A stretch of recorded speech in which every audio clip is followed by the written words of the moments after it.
Pregunta número 8. Cuando una muestra X se pasa a través de un papel de filtro, un residuo Y permanece en el papel y un líquido limpio Z se pasa al evaporar el líquido Z, se recoge otro residuo blanco. La sustancia X se clasifica como... Bueno, la sustancia X es una mezcla homogénea ya que no se puede distinguir sus componentes a simple vista. Sin embargo, estos componentes se pueden separar por métodos científicos como filtración y evaporación. Así que la respuesta correcta es la A, mezcla homogénea.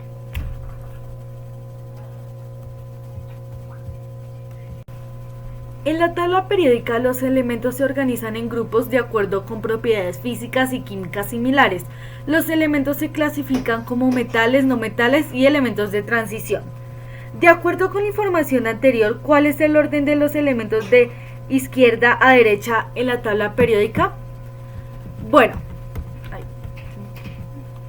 teniendo en cuenta la electronegatividad en los elementos de la tabla periódica, sabemos que dicha propiedad aumenta de abajo hacia arriba y de izquierda a derecha, en una dirección proporcional a la cantidad de electrones de valencia que tiene dicho elemento en su última capa de valencia.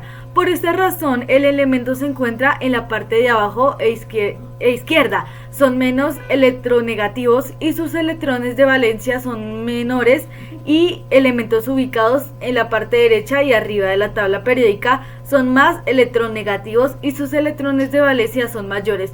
Así que el elemento menos electronegativo y con menos electrones de valencia es la X, seguido de la R, después del T y finalmente tenemos el electronegativo y con electrones de valencia en su última capa de valencia, que es el Q. Así que la respuesta correcta es la C, que es X, R, T y pues I y Q. Pregunta número 10. El fluoruro de sodio NaF es uno de los ingredientes activos de la crema dental. El número atómico del flúor es Z, que es igual a 9, y su configuración electrónica es de 1s2 electrones, 2s2 electrones y 2p5 electrones. De acuerdo con la información anterior, es correcto afirmar que cuando el flúor se enlaza o se une con el sodio, su configuración electrónica cambia a 1s2 electrones, 2s2 electrones, 2p3 electrones, porque el flúor cede 2 electrones de su último nivel de energía al sodio. B, 1s2 electrones, 2s2 electrones, 2p6 electrones, porque el flúor recibe en su último nivel de energía un electrón del sodio. C, 1s2 electrones, 2s2 electrones y 2p5 electrones, porque el flúor no gana ni pierde electrones del último nivel de energía. Y D, 1s2 electrones, 2s2 electrones y 2p4 electrones, porque el flúor cede a un electrón del último nivel de energía al sodio. Bueno, y esta es como que la explicación. La configuración electrónica del sodio es 1s2 electrones, 2s2 electrones y 2p6 electrones y 3s1 electrones, porque los átomos siempre buscan su estabilidad. Los gases notables son los elementos más estables de la tabla periódica. En el sodio cede su último electrón para alcanzar la configuración electrónica del neón. 1s2 electrones, 2s2 electrones, 2p6 electrones, y el flúor lo recibe. Así que la respuesta correcta es la B, 1s2 electrones, 2s2 electrones, 2p6 electrones, porque el flúor recibe en su último nivel de energía un electrón del sodio. Pregunta número 11. Un estudiante cuenta la siguiente información sobre algunos metales. Y ahí está, pues acá está la tabla.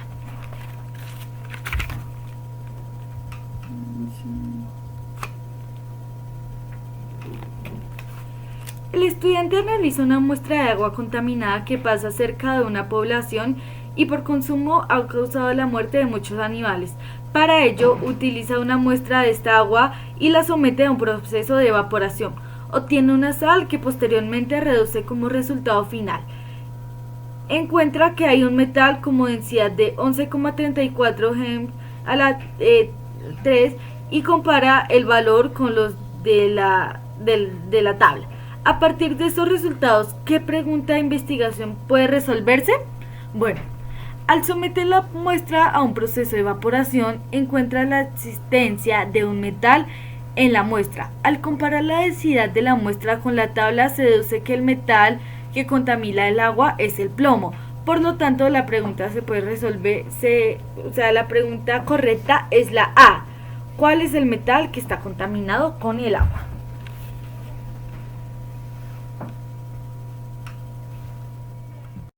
Punto número 12.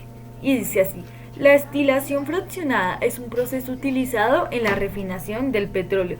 Su objetivo es separar sus diversos componentes mediante calor o como se representa en el siguiente esquema.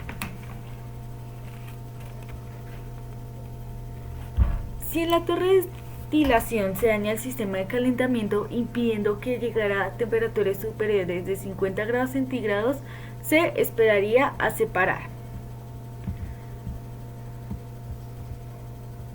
En una destilación fraccionada, los compuestos se van separando de acuerdo a sus diferentes puntos de ebullición. En el caso planteado, el componente menor punto de ebullición es 150 grados centígrados, es la gasolina, por lo que será el primero en separarse por este método. A continuación, el componente que se separa es el queroseno, cuyo componente de ebullición es de 200 grados centígrados. Como la diferencia de temperatura entre el punto de ebullición de gasolina y el de queroseno es amplia de 50 grados centígrados, esto van a poder separarse perfectamente por la destilación fraccionada. Luego debería obtenerse diésel puro, pero dado que su punto de ebullición es de 300 grados centígrados y que al haberse dañado el sistema de calentamiento, la temperatura máxima alcanzada es de 200 grados centígrados. Este no podría aislarse, por consiguiente los aceites ligeros, los aceites pesados, la parafina y el asfalto tampoco podrían separarse, ya que sus puntos de ebullición son aún mayores. Por lo cual la respuesta correcta es la C, lo cual sería la gasolina y el queroseno. Teniendo en cuenta que el punto de ebullición es una propiedad incentiva, al graficar el punto de ebullición de diferentes masas de un mismo líquido, la gráfica que se obtiene es, esta es la respuesta, la ebullición, propiedad que no depende directamente de la masa, puede volverse incentiva, pero genera la misma acción en poca o mucha masa. Por ello debe pasar esto: el punto de ebullición se mantiene constante a pesar de que la masa aumente o disminuya. Por ejemplo, el punto de ebullición del agua será siempre 100 grados centígrados sin importar la cantidad. Entonces, en este caso, la respuesta es la A.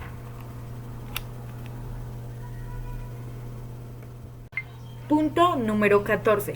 Con base en la información de la tabla periódica que se muestra a continuación,